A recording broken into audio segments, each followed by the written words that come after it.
Nagsimula na ang preparasyon para sa maayos na paggunita ng undas. Ang Manila Health Department nagtakda ng deadline sa paglilinis ng mga puntod sa ilang sementeryo sa Maynila.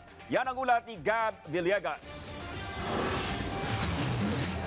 Ilang linggo bago ang undas, maaga nang dumalaw sa Manila North Cemetery si Domingo Barameda. Para kay Tatay Domingo na isa ring stroke survivor, umiiwas rin siya sa siksikan tuwing undas. Parang di na pa, kasi minsan siksikan eh. Ang taon talagang nilalang namin yan.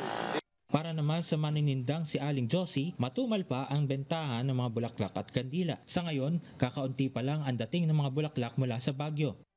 Pag dumating ngayon isang truck, agawan, paano nga walang mali.